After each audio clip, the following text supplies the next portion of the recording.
Dating after divorce. Psychological tips for starting over. If you have a bad gut feeling, end the date early. If they object to any of that, they doesn't have your best interests at heart anyhow. On the other hand, if your instincts say that they've got potential, don't be shy about saying you'd like to see them again. When it comes to the most stressful life events, researchers rank divorce as number 2, right after the death of a spouse or child and before being imprisoned or having a health crisis, and for good reason. It goes without saying that ending a marriage can make you rethink everything you thought you knew about love, and sometimes, even, yourself. But it shouldn't prevent you from finding happiness with a new person. In fact, experts say that getting divorced in your 40s or 50s can actually improve the quality of your future relationships. I see one divorce as a good credential, actually, says Fran Walfish, PhD, a relationship psychotherapist and consulting psychologist on the Doctors. There shouldn't be any shame in this. It can help you figure out what you really want in your next partner. When returning to dating after a long-time monogamous relationship, particularly one that ended badly, craving the excitement of a spark-filled romance is understandable. Especially when we are dating after divorce, singles think immediate, blazing chemistry is the key thing to look for, she continues. Chemistry, especially for women, can grow over time, and may take many dates to begin to grow. Gandhi points to her own simmer-to-boil relationship with her husband, who she was friends with for 6 years before they began dating. Make sure you're actually over your ex and ready to date. The ink may be dry on your divorce papers, but that doesn't mean you've completely moved on.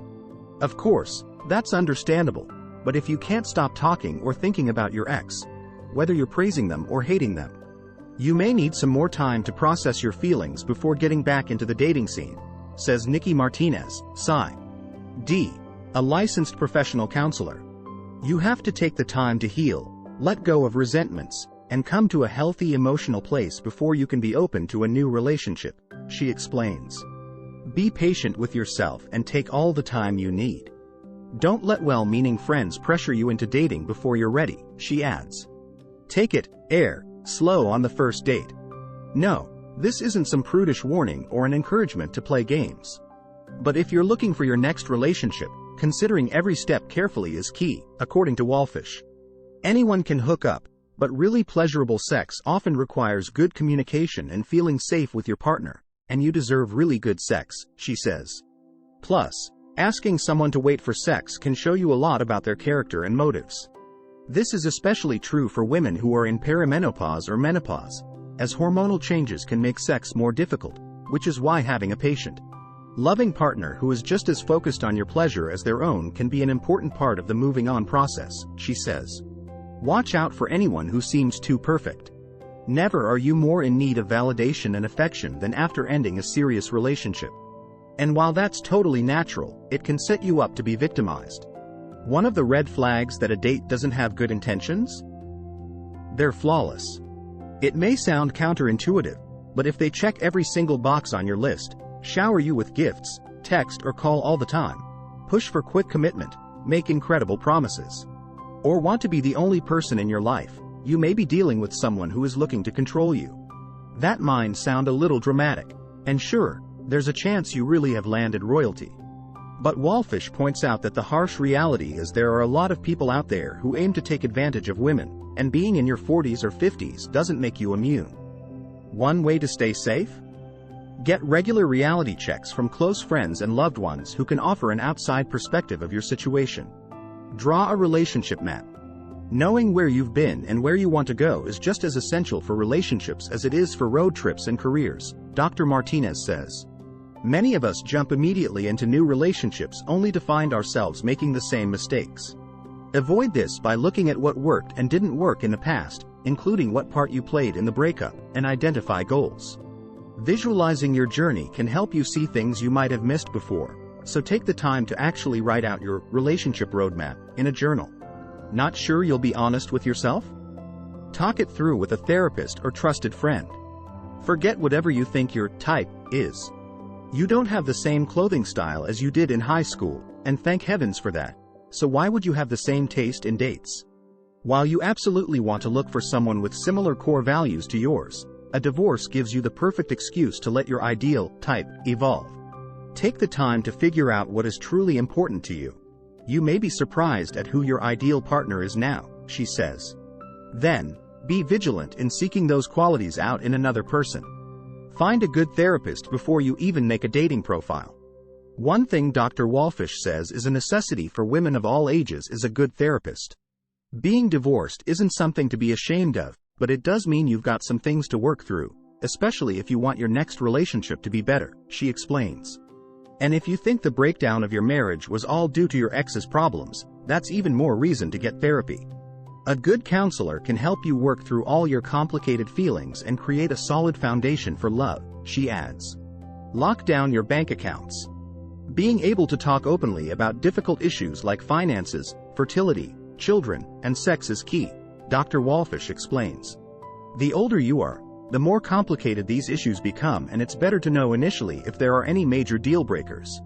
One thorny example that women in their 50s need to consider is retirement accounts, she says. You may have spent several decades building up your nest egg, and you don't want to jeopardize your future security by mixing finances with an irresponsible partner. This means you have to be honest and clear, and expect the same of the person you're dating, even if it's hard. Don't hide the fact that you have children. Got kids? Put that fact right in your dating profile, Dr. Wallfish says. Too many people will dodge the fact that they have young children, worrying that it will drive potential dates away. But it's better to know if someone isn't ready to deal with kids right at the beginning, before you get emotionally attached, she says.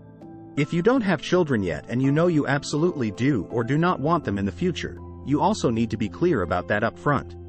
There are so many potential obstacles in a relationship, so why make it harder by withholding truth, she asks.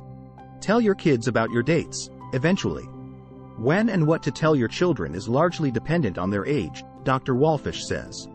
Kids under 15 should not be introduced to someone until you've been seriously dating for at least 4 to 6 months, she advises. Remember that your kids have recently suffered a major loss, their other parent, through your divorce, and may still be hurting from that, she says. Teens and adult children can be brought into the conversation sooner. Just be sure to answer their questions completely but without giving the extra details you reserve for your wine nights with your friends, Dr. Wallfish says. Yes, age matters. The older woman younger man dynamic doesn't always work out long term, Dr. Wallfish says. Of course, there are naturally always exceptions to the rule. But Wallfish adds, happy relationships are based on having a lot in common, similar goals and shared experiences, things that a large age gap usually prevents. Pay close attention. People will tell you who they really are if you listen carefully, so if someone shares something that seems a bit off, don't convince yourself otherwise, says Linda F. Williams, MSW, a relationship therapist. In addition, listening is a proven way to make yourself more attractive to others, as they will feel special and heard. That said, if they're not listening to you, or worse, not asking questions, that could be a cause for concern. Know that dating sites are not created equal. From farmers to gluten-free folks, yes, really, if there's a dating preference, there's a dating site to fill that niche. While it's perfectly fine to sign up for a mainstream site like Match.com, using a niche site can help do some of the work for you by finding people who share the same values or passions as you do, Dr. Wallfish suggests. If you find this video useful, don't forget to like and subscribe to our channel.